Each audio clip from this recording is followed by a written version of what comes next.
That bottle sitting in your kitchen cabinet, the one with the unpronounceable name, has a secret. It isn't British. It was made 2000 years ago by the Romans on the shores of Mediterranean in wooden barrels from rotting fish. The Roman Empire didn't just give the world roads, laws, and aqueducts. It gave the world flavor, and at the center of Roman cuisine, the thing that seasoned nearly every dish from Britain to Babylon was a fermented fish sauce called garum. Welcome to Foodiversity, exploring the science, history, and secrets behind the food we eat.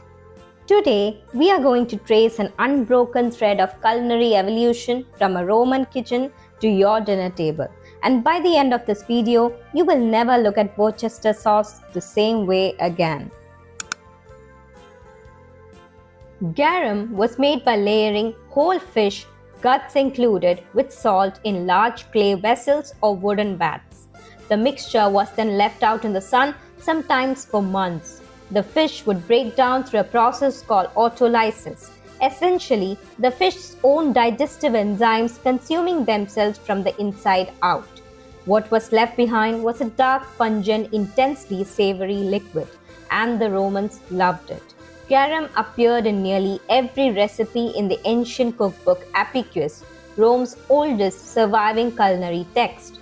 It was drizzled on meat, stirred into stews, mixed with wine, even eaten with fruit.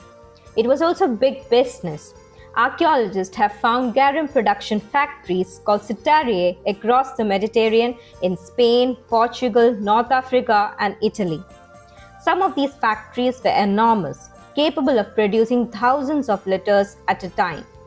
One famous garum from the Spanish coast, Garum sociorum, was so prized that it reportedly sold for the equivalent of hundreds of dollars per liter in today's money.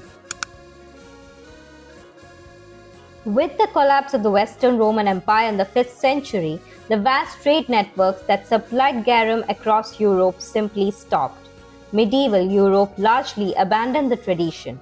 Fermented fish sauce faded from the Western palate for over 1,000 years.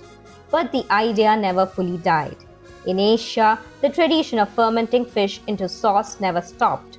Fish sauce continued to evolve and thrive in Vietnam, Thailand, China, and Japan. The flavor that Rome had mastered was simply waiting to be rediscovered. Fast forward to the early 19th century. The British Empire is at its height, and British officers and traders are spending years in Bengal and across South Asia, a region where fermented, deeply savory condiments were a cornerstone of cooking.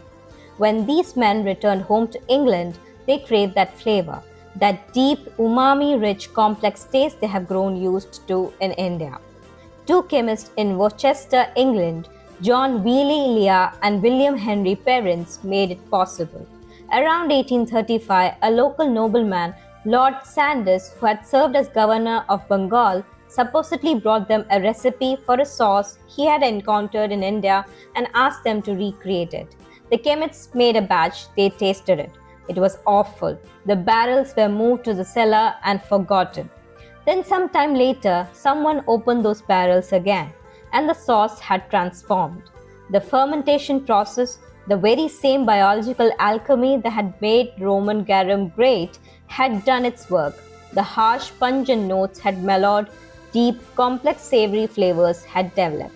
Leah and Perrins began selling it commercially in 1837, and Worcestershire sauce was born. Both garum and Worcestershire sauce derive their power from the same molecular process, the production of glutamates, specifically glutamic acid during fermentation and protein breakdown. Glutamates are the chemical backbone of umami, the so-called fifth taste. Where saltiness, sweetness, sourness, and bitterness are relatively simple sensations, umami is more holistic. It creates a sense of depth, savoriness, and what the Japanese call kokumi, a lingering richness. When Worcestershire sauce goes into bolognese or a Caesar's dressing or a Bloody Mary, you often can't identify it as a distinct flavor. It doesn't taste like fish. It doesn't taste like tamarind or vinegar. It tastes like more. That's the glutamate effect, and it's exactly what Roman cooks were chasing when they drizzled garum over their food 2000 years ago. If you found this fascinating, there are more stories like this in my channel. Hit subscribe so you don't miss the next one.